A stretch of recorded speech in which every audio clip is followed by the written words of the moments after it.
About 24 buffalo escaped from the Olson farm south of Traverse City Saturday night.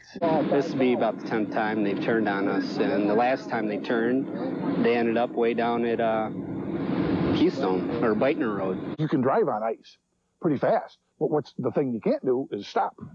David Heavey teaches driving. He has some tips, like keeping a thermometer in your car. He also says you should test the roads. I get out there, like I said, going 5-10 miles an hour and slam on the brakes. This is the oldest vaudevillian theater in Michigan outside of Detroit. I'm Michelle Pocock in Isabella County. One group won't let nearly a century of memories fade away anytime soon. We'll show you what they're doing next on Northern Michigan's News Leader. You're watching 9 and 10 News at 6 with Trish O'Shea, Doug Petcash, Doppler 9 and 10 Chief Meteorologist Dave Behrens, and Sports with John McGowan. Complete local coverage only on Northern Michigan's News Leader.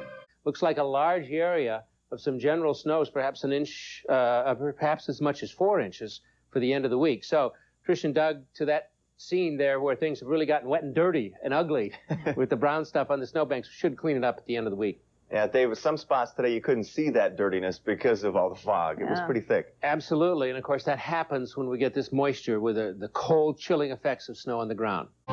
So people in one central Michigan community are coming together to save an historic theater. Next on 9 and 10 News at 6, find out what they've done to keep the movies playing on the big screen. A theater has been a landmark in one central Michigan community for nearly 100 years. Now a group is doing everything it can to keep the memories alive. They're trying to save the historic theater in Mount Pleasant in Isabella County. 9 and 10's Michelle Pocock joins us live with the history behind this theater. Michelle?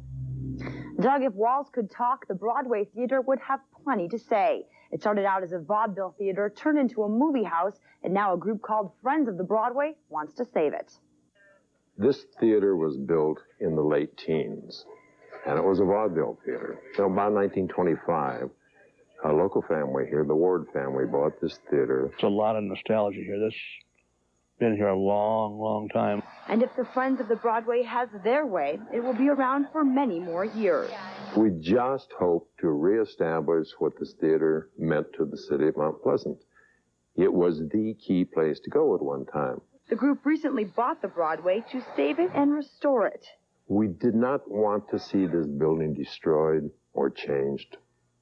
And it's just people who really care. The Friends say they're not trying to make any major changes to the building to maintain the original feel of the theater. That kids can come in here and see what movie theaters used to be like. Not just a box with seats.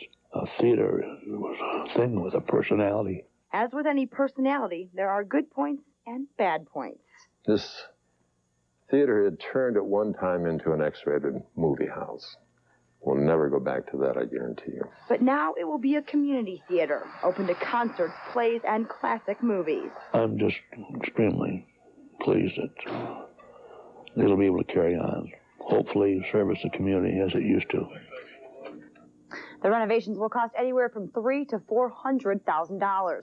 All the money used for them is from grants and donations, and all the people who will work at the Broadway are volunteers. They plan to have a grand reopening on January 26th.